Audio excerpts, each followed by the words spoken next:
Assalamualaikum warahmatullahi wabarakatuh. Baiklah, pada pertemuan kali ini kita akan membahas tentang konsep, sistem, dan teknologi informasi. Di sini kita akan membahas satu persatu apa itu dari sistem, sistem informasi, informasi, dan juga apa itu teknologi informasi. Oke, baiklah. Kita akan memasuki set selanjutnya, yaitu tentang konsep dari dasar sistem. Apa itu sistem? Di sini ada beberapa pengertian menurut para ahli.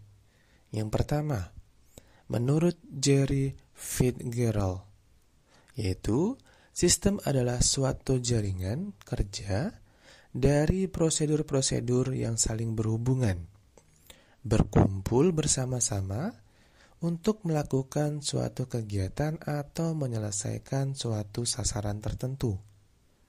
Nah, kemudian menurut Ludwig von Bertalanffy, sistem merupakan seperangkat unsur yang saling terikat dalam suatu antar relasi di antara unsur-unsur tersebut dengan lingkungan. Lalu, menurut Anatole Raporot, di mana sistem adalah suatu kumpulan kesatuan dan perangkat hubungan satu sama lainnya. Sedangkan menurut L. Akoff, sistem adalah setiap kesatuan secara konseptual atau fisik yang terdiri dari bagian-bagian dalam keadaan saling tergantung satu sama lainnya. Nah, dari sini kita bisa simpulkan bahwa sistem itu adalah kumpulan dari unsur atau elemen-elemen yang saling berkaitan atau berinteraksi dan saling mempengaruhi dalam melakukan kegiatan bersama untuk mencapai suatu tujuan tertentu. Banyak sekali contoh dari sistem yang ada di dunia ini. Contohnya, yang paling umum di luar, di bidang lain selain dengan bidang teknologi, contohnya ada sistem dari pemerintahan, sistem pendukung keputusan, sistem pemilihan ketua kelas, sistem pemilihan ketua umum, ataupun yang lainnya. Nah, sedangkan kalau di dalam teknologi informasi atau di bidang teknologi informasi, sistem itu banyak sekali juga. Contohnya, sistem komputer yang dimana terdiri dari software, hardware, dan brainware. Kemudian ada sistem akuntansi dan juga yang lain-lainnya. Selanjutnya, syarat-syarat dari sistem, di mana sistem itu juga terbentuk dari syarat-syarat yang ada. Yang pertama, sistem harus dibentuk untuk menyelesaikan suatu tujuan. Nah, di sini sistem itu dikatakan sistem adalah jika suatu sistem itu mempunyai suatu tujuan tertentu. Kemudian, selanjutnya adalah elemen sistem harus mempunyai rencana yang ditetapkan. Nah, otomatis karena adanya tujuan tertentu, pasti adanya sistem itu mempunyai rencana yang baik ditetapkan yang dalam jangka yang pendek maupun jangka yang panjang. Kemudian, selanjutnya adanya hubungan di antara elemen dalam sistem. Nah, di dalam sistem ini pastinya nanti ada beberapa elemen, baik itu subsistem maupun elemen-elemen tertentu yang akan membentuk sistem. Selanjutnya, ada unsur dasar dari proses, arus informasi, energi, dan material lebih penting daripada elemen sistem. Nah, di sini di elemen-elemen sistem itu nanti kemudian ada juga unsur dasarnya dari prosesnya, di mana di dalam suatu sistem nanti pasti adanya arus informasi yang ada di dalam sistem itu sendiri. Kemudian energi yang dihasilkan dalam sistem itu sendiri. Kemudian ada juga material, unsur dasar dari proses sistem itu sendiri. Selanjutnya adanya tujuan organisasi lebih penting daripada tujuan elemen. Nah, tadi kita sudah jelaskan bahwa sistem itu harus juga mempunyai tujuan. Nah, di sini sistem inilah tujuannya yang paling penting. Memang elemen-elemen tertentu mempunyai sebuah tujuan, atau di dalam sistem itu ada bidang-bidang tertentu yang mempunyai tujuan. Tetapi bidang-bidang tertentu itulah tujuan-tujuannya itu adalah untuk mencapai suatu tujuan organisasi atau tujuan dari sistem itu sendiri.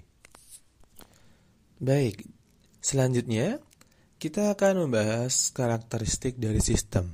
Nah, di sini sudah kita tampilkan bahwa ada beberapa karakteristik sistem yang ada di dalam gambar. Yang pertama, yaitu komponen. Nah, apa itu komponen?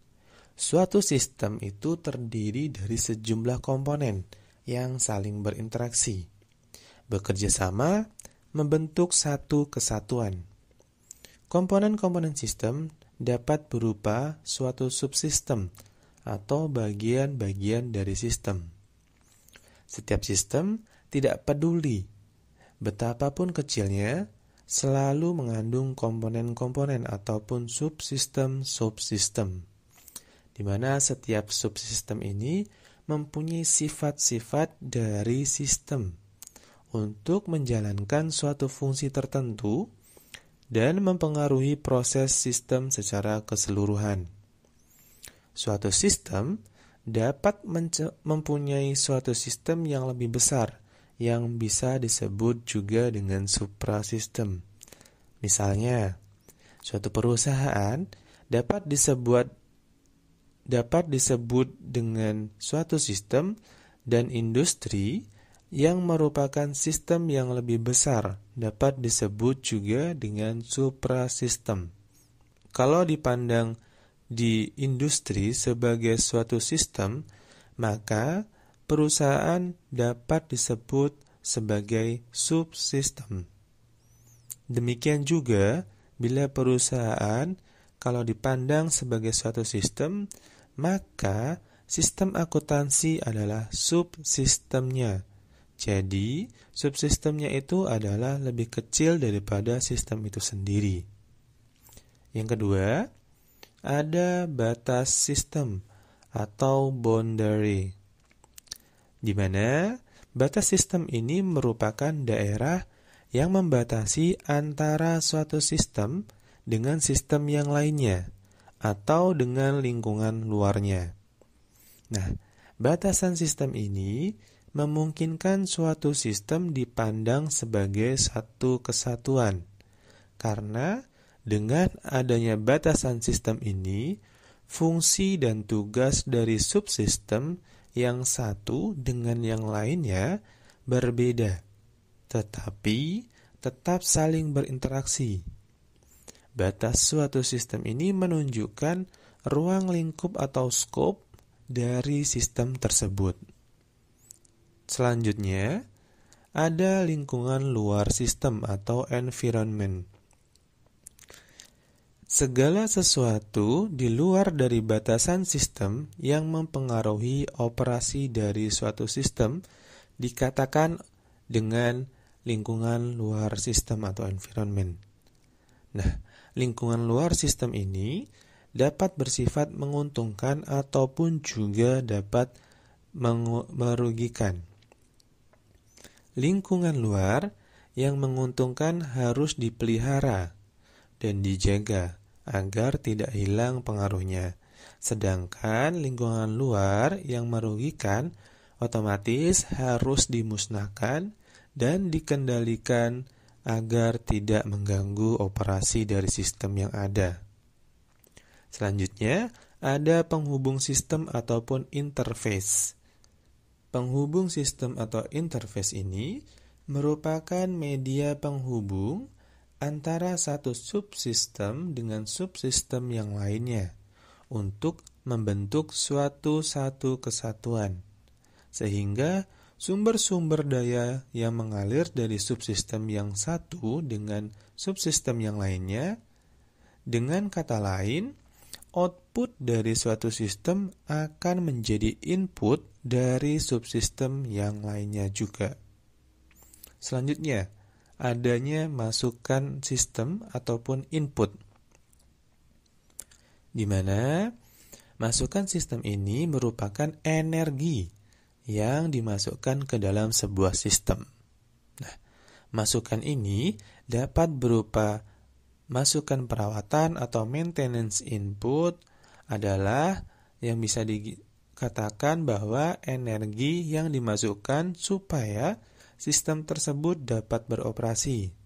Kemudian ada juga masukan sinyal atau sinyal input yang merupakan energi yang diproses untuk didapatkan keluarannya atau outputnya. Sebagai contoh, di dalam sistem komputer, program adalah maintenance input yang digunakan untuk mengoperasikan komputernya, dan datalah adalah sinyal input untuk diolah menjadi sebuah informasi. Selanjutnya, di dalam karakteristik sistem itu ada keluaran sistem atau in-output. Nah, output ini merupakan hasil dari energi yang diolah di dalam sebuah sistem. Nah, meliputi keluaran yang berguna. Contohnya, informasi yang dikeluarkan oleh komputer, dan keluaran yang tidak berguna yang dikenal sebagai sisa pembuangan, atau contohnya panas yang dikeluarkan oleh komputer ataupun laptop. Oke, selanjutnya ada pengolah sistem atau proses. Nah, di mana pengolah sistem atau proses ini merupakan bagian yang memproses masukan untuk menjadi keluaran yang diinginkan. Contohnya dalam CPU pada komputer. Nah, bagian produksi yang mengubah bahan baku menjadi barang jadi itu merupakan contohnya juga dalam pengolahan sistem. Lalu ada bagian akuntansi yang mengolah data transaksi menjadi laporan keuangan, itu juga merupakan contoh dari pengolah sistem ataupun prosesnya. Nah, yang terakhir adanya tujuan sistem atau goals atau sasaran dari sistem itu sendiri. Nah, di mana tujuan sistem ini, setiap sistem pasti mempunyai sebuah tujuan seperti yang di syarat-syarat sistem, di mana sistem itu mempunyai sebuah tujuan ataupun sasaran yang mempengaruhi input yang dibutuhkan dan output juga yang dihasilkan. Nah, dengan kata lain, suatu sistem akan dikatakan berhasil kalau pengoperasian sistem itu mengenai sasaran ataupun tujuannya. Sistem yang tidak mempunyai sasaran ataupun tujuan, maka operasi sistem tidak akan ada gunanya. Selanjutnya, kita akan membahas tentang klasifikasi dari sistem, di mana sistem itu juga akan terdiri dari beberapa sistem yang dapat diklasifikasikan. Yang pertama, sistem itu adalah sistem abstrak atau abstrak system, di mana maksudnya adalah di sini sistem abstrak adalah sistem yang berupa pemikiran ataupun ide-ide yang tidak tampak secara fisik, atau sistem teologi atau teori yang merupakan suatu sistem yang menggambarkan hubungan Tuhan dengan manusia. Itu juga disebut dengan sistem abstrak atau yang tidak terlihat. Selanjutnya, ada sistem fisik atau physical system yang merupakan sistem yang ada secara fisik sehingga setiap makhluk hidup atau makhluk dapat melihatnya. Contohnya, ada sistem komputer, sistem akuntansi, sistem produksi, dan lain-lain, banyak sekali. Lalu, kemudian ada sistem alamiah atau natural system. Nah, sistem alamiah ini adalah sistem yang terjadi melalui proses alam. Dalam artian, tidak dibuat oleh manusia. Contohnya, di dunia ini adanya sistem tata surya, sistem galaksi, kemudian adanya sistem reproduksi makhluk hidup, dan lain-lainnya. Itu merupakan sistem yang alamiah. Kemudian juga di sini ada sistem buatan manusia atau human-made system. Di mana sistem buatan manusia ini tentunya sistem yang telah dirancang oleh manusia. Sistem dari buatan manusia ini yang melibatkan interaksi manusia dengan mesin disebut human-machine system. Contohnya, sistem buatan manusia ini adalah sistem informasi. Selanjutnya, ada sistem tertentu atau deterministic system, di mana sistem tertentu ini merupakan beroperasi dengan tingkah laku yang sudah dapat diprediksi. Interaksi bagian-bagiannya dapat dideteksi dengan pasti, sehingga keluaran dari sistem dapat diramalkan. Contohnya adalah sistem komputer. Selanjutnya, ada sistem tak tentu atau probabilistic system, di mana maksudnya adalah sistem yang kondisi masa depannya tidak dapat diprediksi karena mengandung unsur probabilitas, yaitu contohnya sistem manusia itu sendiri. Selanjutnya ada sistem tertutup atau closed system. Nah, closed system ini sistem yang tidak berhubungan dan tidak terpengaruh dengan sistem luarnya. Sistem ini bekerja secara otomatis, tanpa adanya turut campur tangan dari pihak luarnya. Secara teoritis, sistem tersebut ada, tetapi kenyataannya tidak ada sistem yang benar-benar tertutup. Yang ada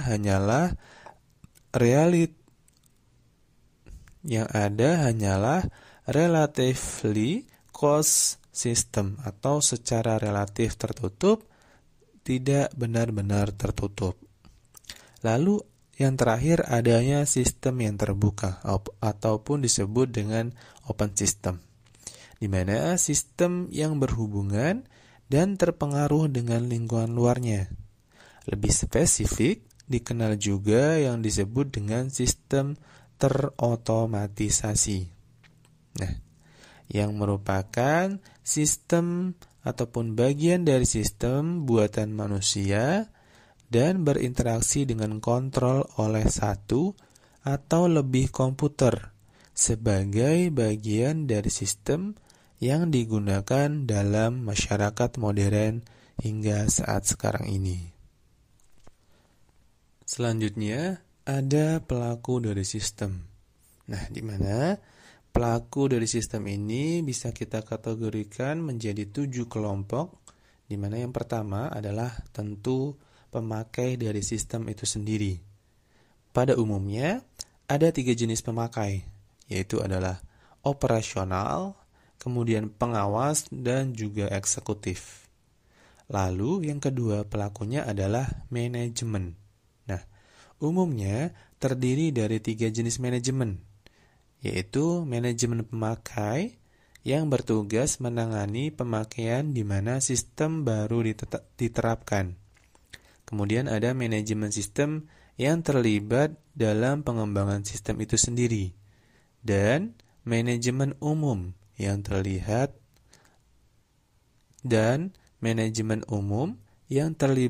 dalam strategi perencanaan sistem dan sistem pendukung pengambilan keputusan. Kelompok manajemen biasanya terlibat dengan keputusan yang berhubungan dengan orang, waktu, dan juga uang.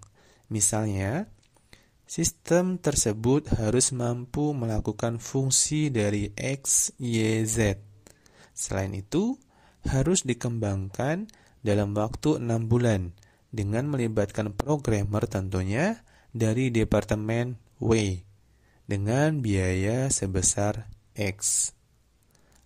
Selanjutnya, ada pelaku sistem yaitu pemeriksa, di mana pemeriksa ini merupakan ukuran dan kerumitan sistem yang dikerjakan dan bentuk alami organisasi di mana sistem tersebut diimplementasikan, dapat menentukan kesimpulan perlu tidaknya pemeriksa.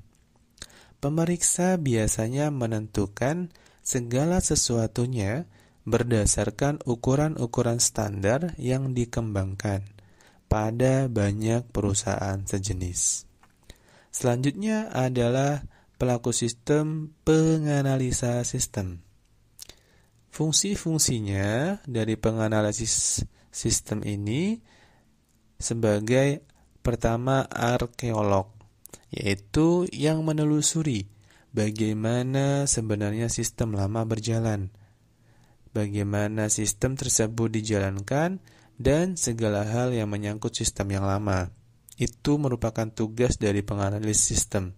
Kemudian juga tugasnya adalah inovator, yaitu yang membantu mengembangkan dan membuka wawasan pemakai bagi kemungkinan-kemungkinan lain.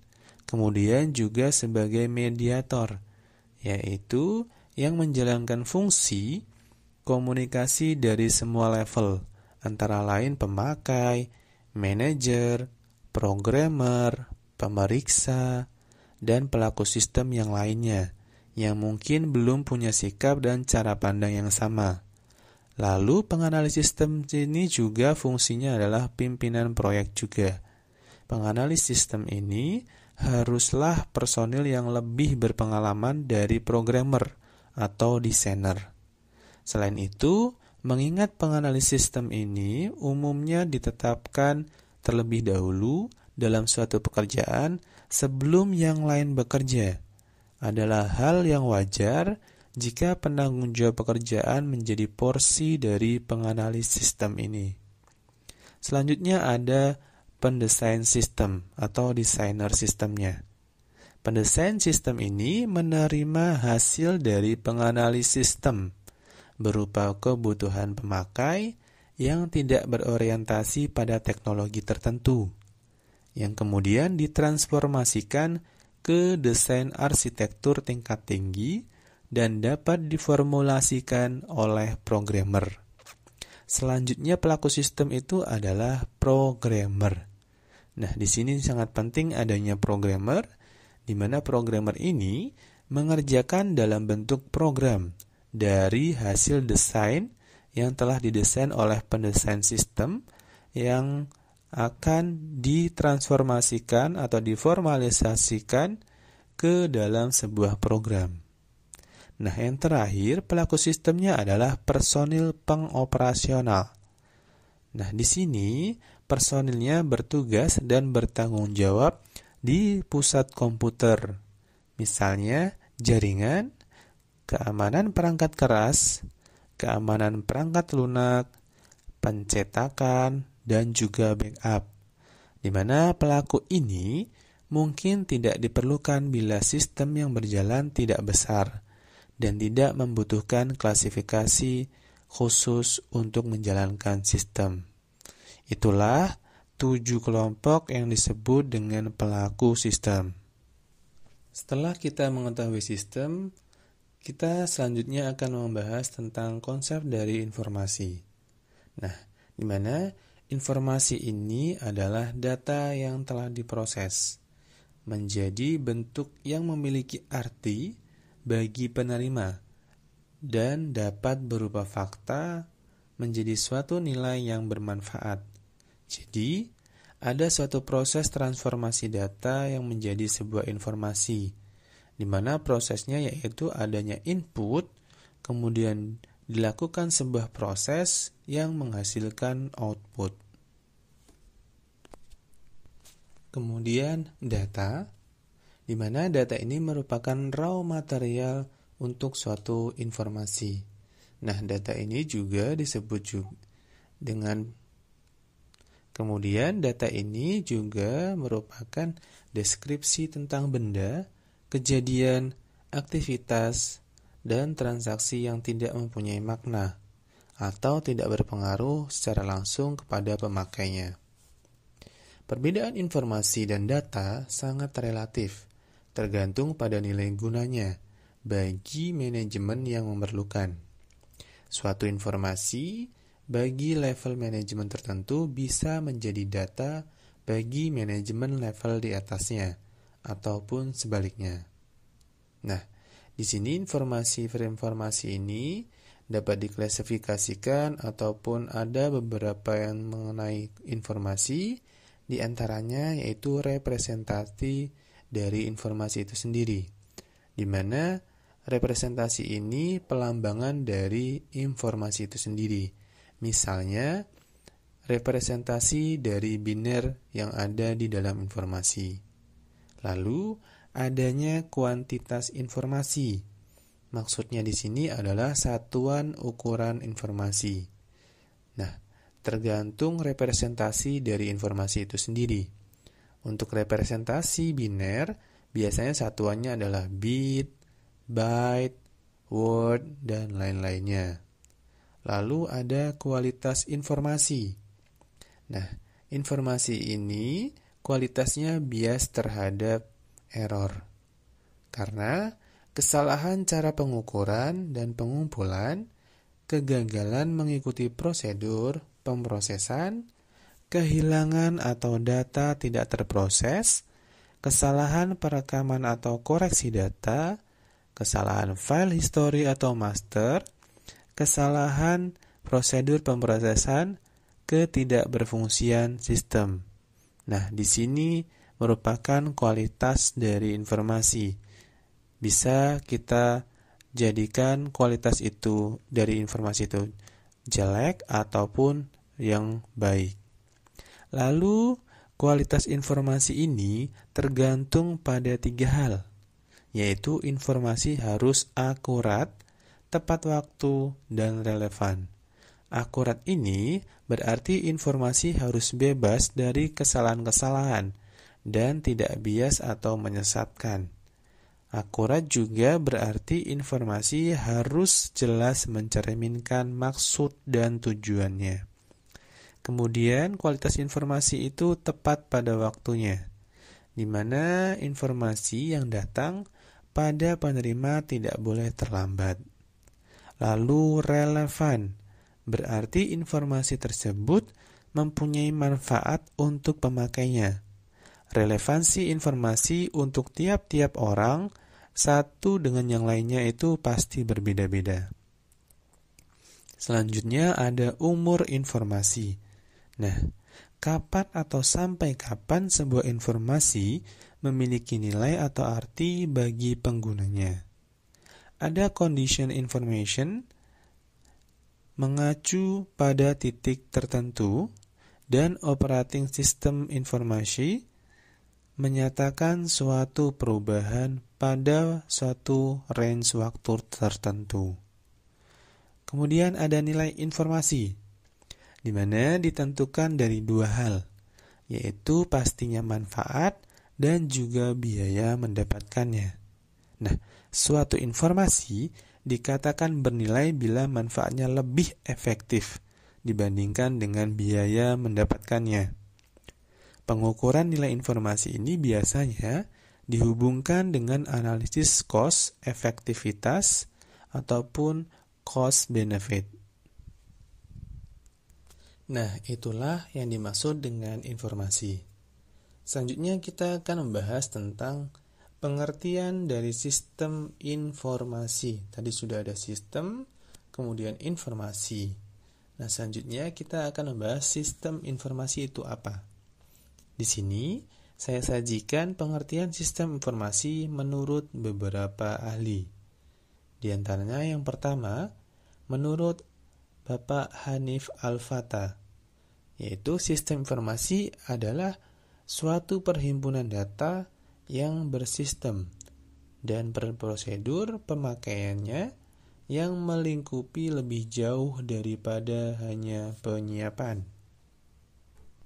Lalu, menurut Jogianto, sistem informasi adalah suatu sistem di dalam suatu institusi yang berdialog keperluan penyusunan negosiasi harian, menjunjung operasional berupa manajerial, aktivitas, skema dari suatu institusi, dan mengajukan bagian luar khusus dengan keterangan yang dibutuhkan.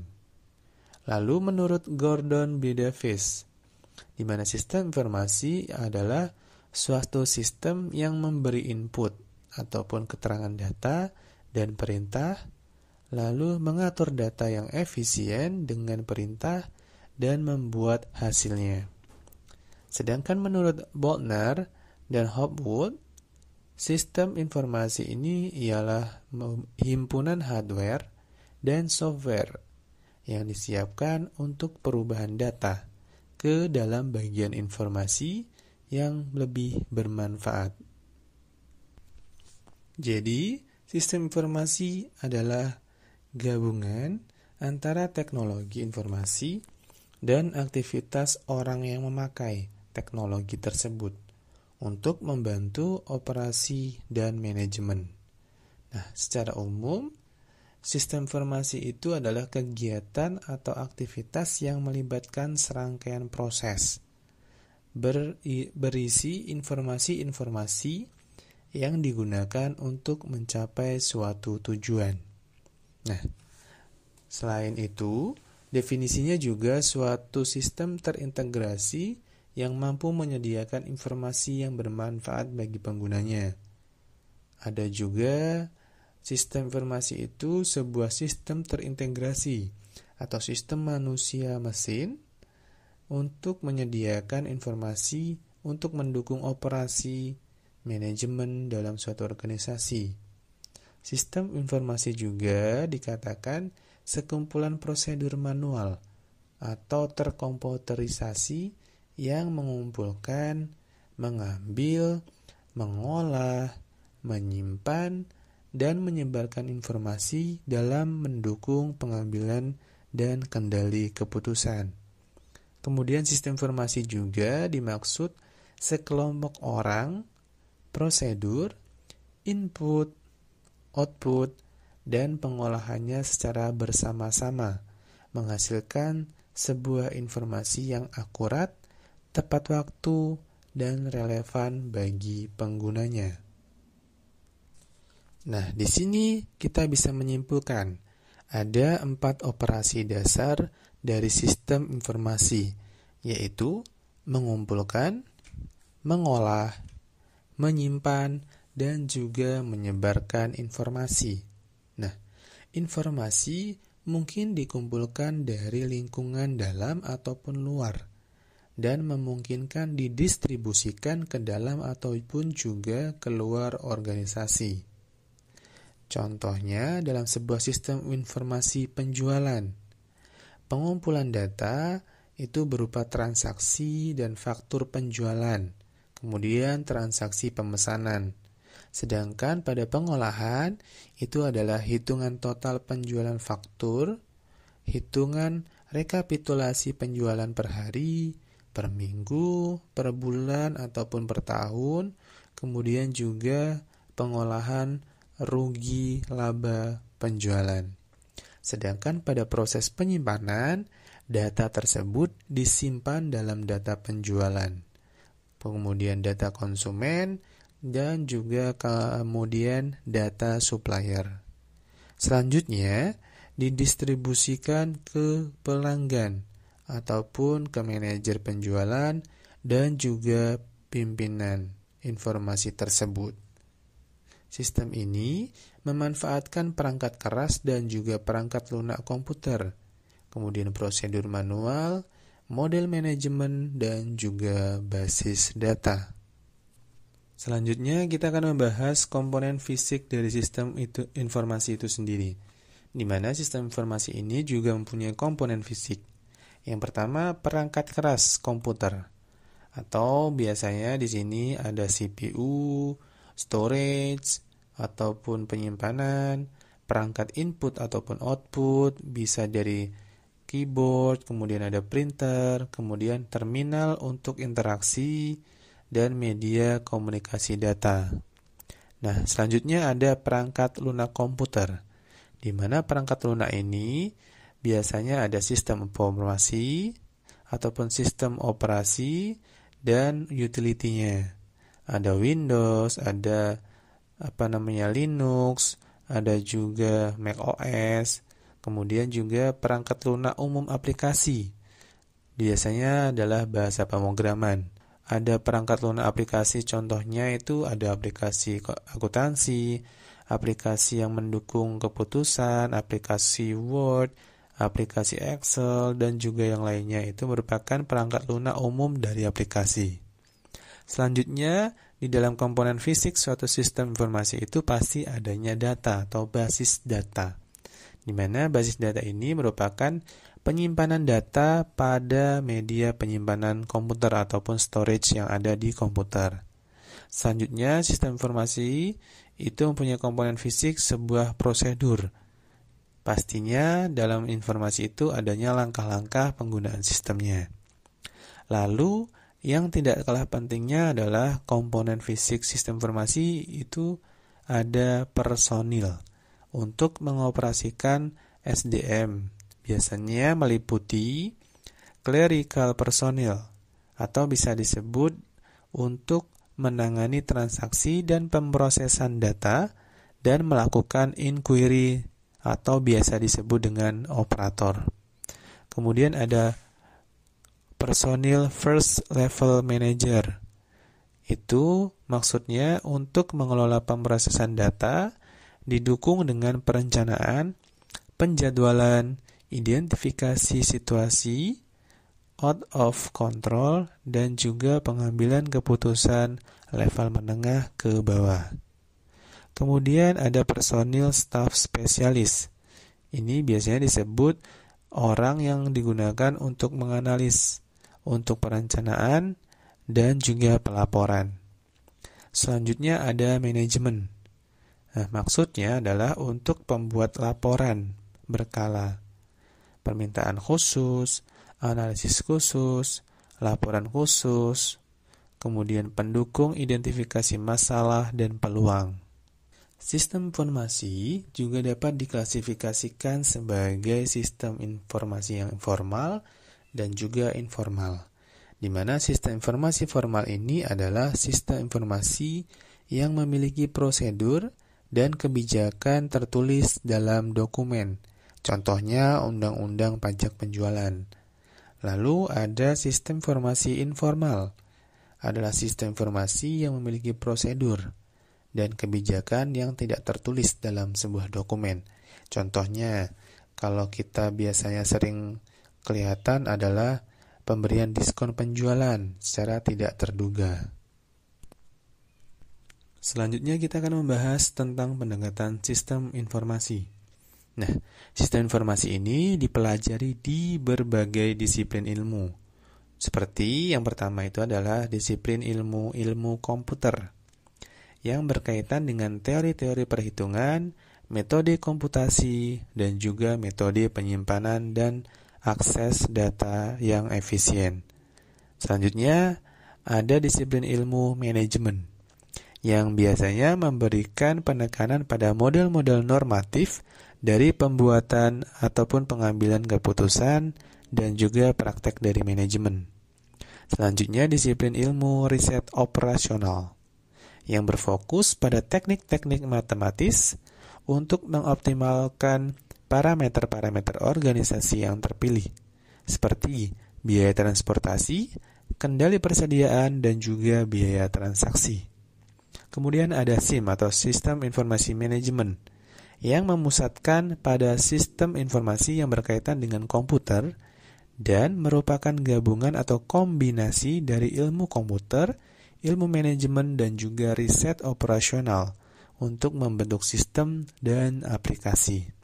Kemudian disiplin ilmu sosiologi yang berpusat pada pengaruh-pengaruh sosial atau di dalam grup dan juga organisasi dan juga kegunaan dari sistem itu sendiri. Selanjutnya ada disiplin ilmu politik, di mana sistem informasi ini yang berkaitan dengan pengaruh-pengaruh politik dan juga kegunaan informasinya. Selanjutnya ada disiplin ilmu psikologi yang menekankan pada respon-respon individual terhadap realitas sistem dan model-model kognitif dari alasan manusia. Contohnya pekerjaan-pekerjaan, tugas seperti aplikasi mikrokomputer, database, klien personal. Baik, setelah kita mengetahui sistem itu apa, informasi itu apa, dan juga sistem informasi itu apa, selanjutnya kita akan membahas definisi teknologi informasi. Teknologi informasi ini dilihat dari kata penyusunnya, terdiri dari dua kata yaitu teknologi dan informasi. Ada beberapa definisi teknologi, yaitu penerapan keilmuan yang mempelajari dan mengembangkan kemampuan dari suatu rekayasa dengan langkah dan teknik tertentu dalam suatu bidang. Nah, teknologi juga dapat didefinisikan merupakan aplikasi ilmu dan engineering untuk mengembangkan mesin dan prosedur agar memperluas dan memperbaiki kondisi manusia, atau paling tidak memperbaiki efisiensi manusia pada beberapa aspek. Nah, sedangkan informasi dapat didefinisikan sebagai berikut, yaitu data yang disimpan, diproses, atau ditransmisikan. Kemudian, informasi itu pengetahuan yang didapatkan dari pembelajaran, pengalaman, ataupun instruksi.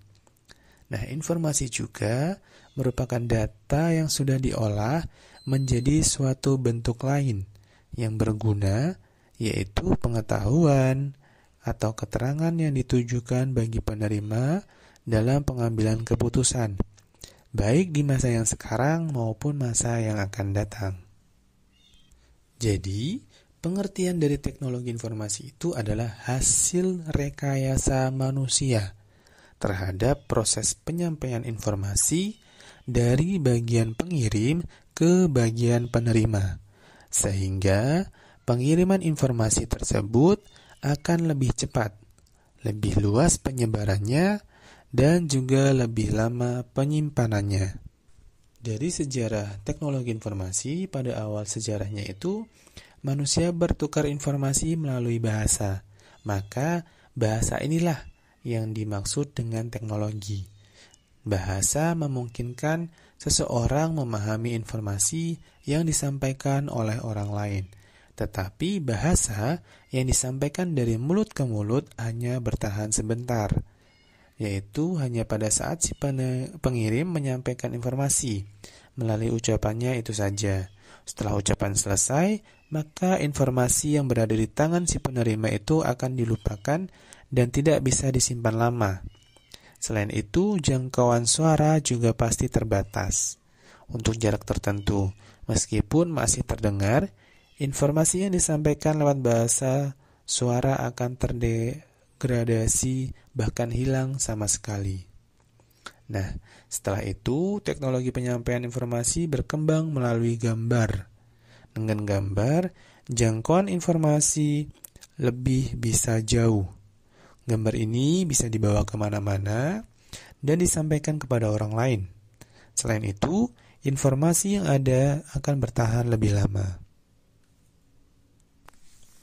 Selanjutnya, kita akan membahas tentang manfaat teknologi informasi.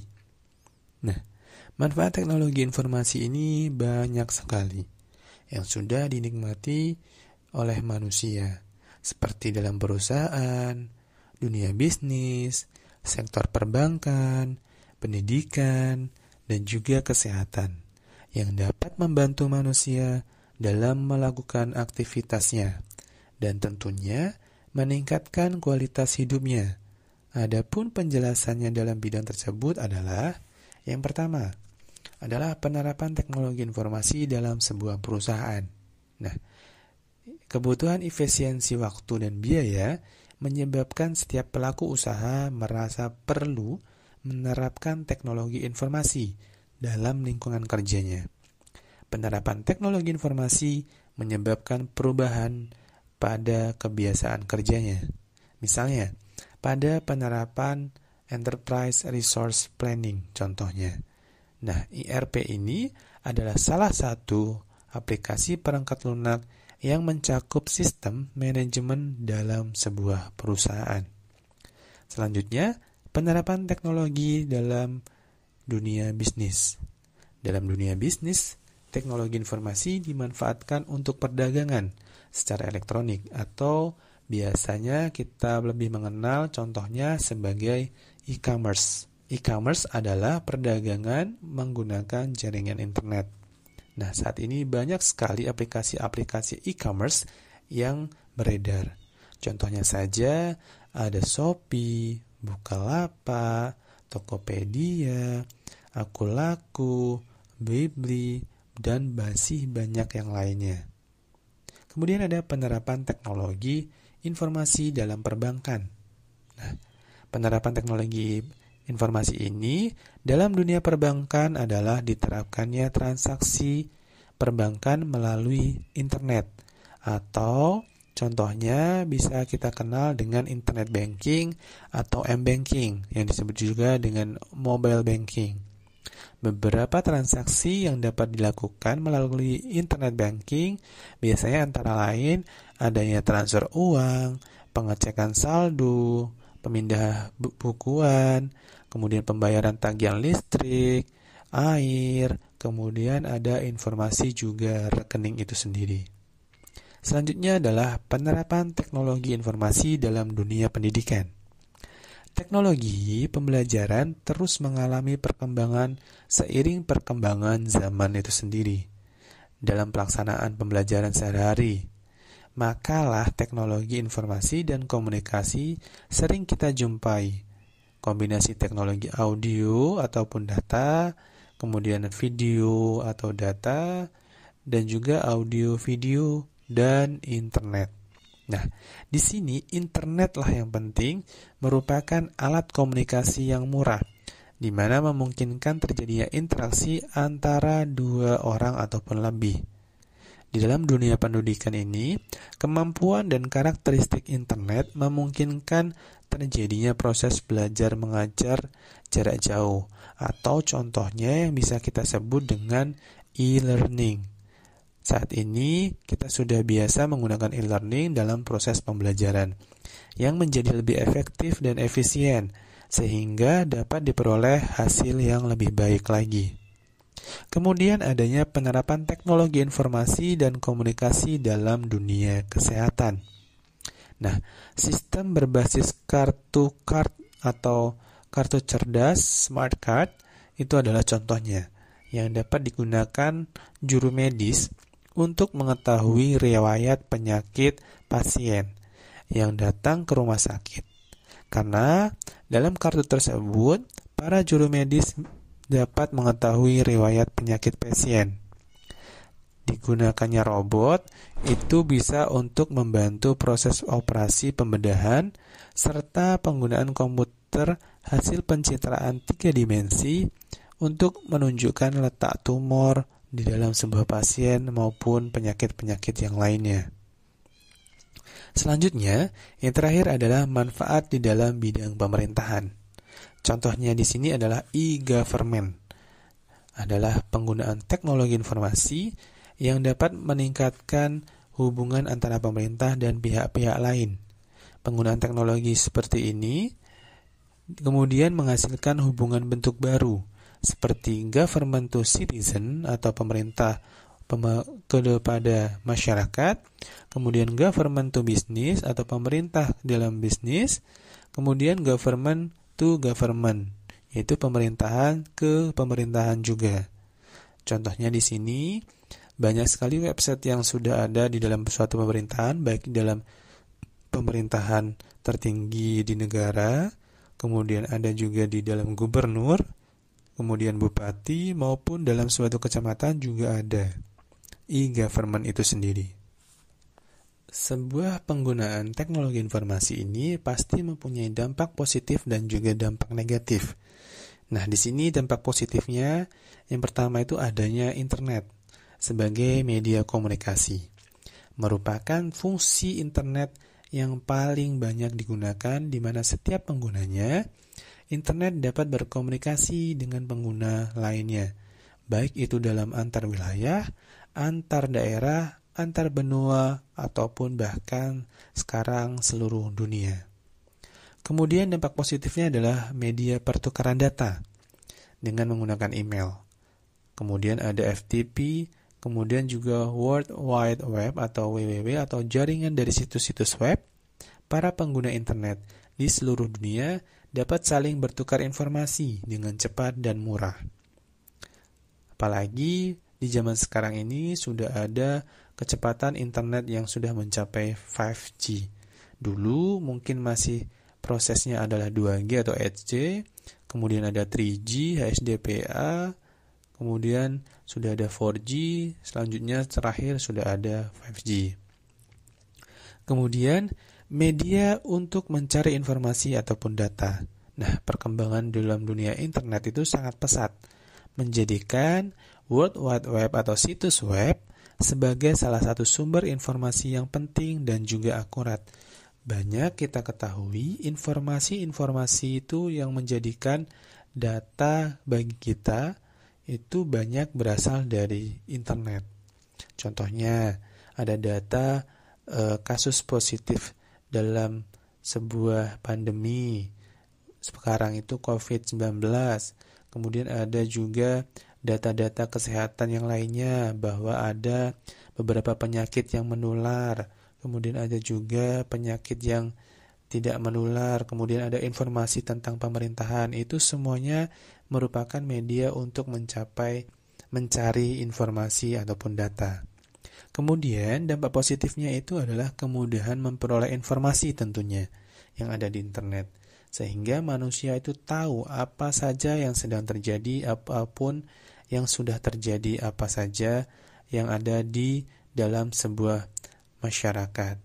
Kemudian dampak positifnya itu bisa digunakan sebagai lahan informasi tentunya untuk di bidang pendidikan, kebudayaan, politik, dan lain-lainnya. Masih banyak lagi.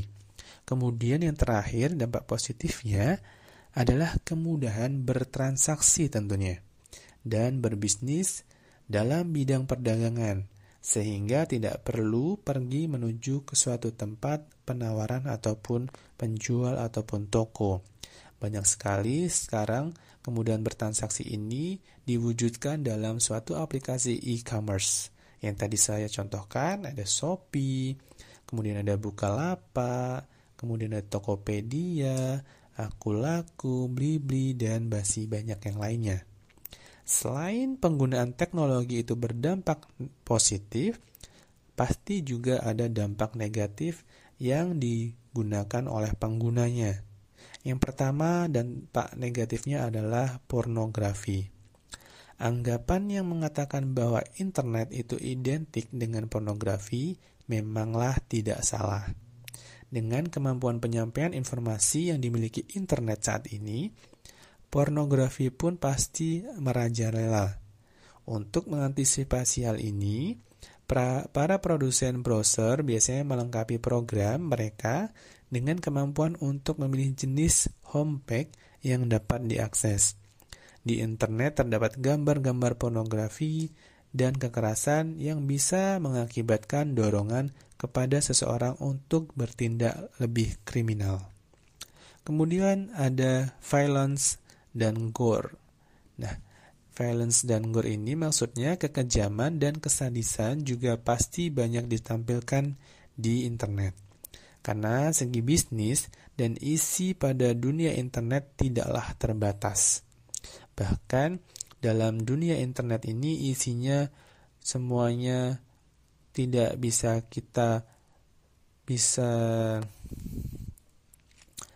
Bahkan dalam dunia internet ini, informasi-informasi itu tidak terbatas sama sekali. Maka, para pemilik situs menggunakan segala macam cara agar dapat menjual situs mereka. Salah satunya dengan menampilkan hal-hal yang bersifat tabu. Kemudian dampak negatifnya itu adalah penipuan, itu pasti. Hal ini memang merajalela di bidang manapun. Banyak sekali contoh-contoh dalam internet biasanya yang dapat dilakukan dengan penipuan. Orang yang ditipu di dalam Facebook, kemudian orang yang ditipu karena chatting DM Instagram, banyak sekali. Internet pun tidak luput dari serangan penipu pastinya. Cara yang terbaik adalah tidak mengindahkan hal ini atau mengkonfirmasi informasi yang Anda dapatkan pada penyedia informasi tersebut. Biasanya ada fasilitas report jika nanti ada penipuan. Kemudian adanya dampak negatif carding. Karena sifatnya yang real time atau langsung, cara belanja dengan menggunakan kartu kredit adalah cara yang paling banyak digunakan dalam dunia internet. Para penjahat internet pun paling banyak melakukan kejahatan dalam bidang ini. Dengan sifat yang terbuka, para penjahat mampu mendeteksi adanya transaksi atau penggunaan kartu kredit ini online dan mencatat kode kartu yang digunakan. Untuk selanjutnya, mereka menggunakan data yang mereka dapatkan untuk kepentingan kejahatan mereka. Selanjutnya, yang terakhir dampak negatifnya adalah perjudian tentunya. Banyak sekali situs-situs juga saat ini yang menjadi situs perjudian, bahkan kita bisa melihatnya di mana-mana. Biasanya itu ada di iklan, kemudian ada ditampilkan di televisi, di siaran sepak bola maupun yang lainnya. Itu pasti ada website yang berbau judi. Dampak lainnya itu pasti meluasnya perjudian ini, penggunaan teknologi yang meningkat sampai saat sekarang ini yang tidak bisa kita kontrol. Dengan jaringan yang tersedia, pasti para penjudi tidak perlu pergi lagi ke tempat khusus untuk memenuhi keinginannya. Dengan adanya teknologi ini, Anda hanya perlu menghindari situs seperti ini. Karena umumnya situs perjudian ini tidak agresif dan memerlukan banyak persetujuan dari penggunanya. Contohnya untuk menginstal aplikasinya maupun untuk mengakses itu. Selanjutnya, ada perangkat-perangkat teknologi informasi. Nah, di mana ada beberapa perangkat-perangkat teknologi yang kita bisa kenali. Contohnya pada saat sekarang ini, komputer menjadi hal yang tidak tabu. Karena saat ini sudah ada perkembangan zaman yang sangat pesat, apalagi teknologi-teknologi yang ada di komputer. Kemudian bahwa yang biasanya kita gunakan kemana-mana itu biasanya dibawa waktu ada perangkat teknologi informasi berupa laptop ataupun notebook. Nah, selain laptop atau notebook ataupun dan juga komputer, ada juga komputer yang berbasis desk atau biasanya komputer langsung dengan layarnya itu di meja. Contohnya itu adalah deskbook. Lalu, untuk zaman yang dahulu itu ada personal digital assistant atau PDA. Ini hampir sama dengan handphone yang saat sekarang ini berubah menjadi handphone yang bisa kita pakai kemana saja, di mana saja. Lalu, perangkat-perangkat teknologi yang lainnya itu ada flash disk, CD, DVD, mungkin disket yang dulu mungkin ada, sekarang mas-mas dan mbak semuanya pasti sudah tidak mengetahui. Kemudian ada memory card yang dulu hanya 1 GB, sekarang hampir sudah ada 1 TB. Nah, itu merupakan perangkat-perangkat teknologi informasi yang seperti dicontohkan. Banyak sekali perangkat-perangkat teknologi informasi yang lainnya yang masih banyak lagi. Baik, kita sudah mengetahui sistem itu apa, informasi itu apa, sistem informasi itu apa, dan juga teknologi informasi itu apa. Sekian dari saya untuk penyampaian pertemuan pada kesempatan kali ini. Saya akhiri.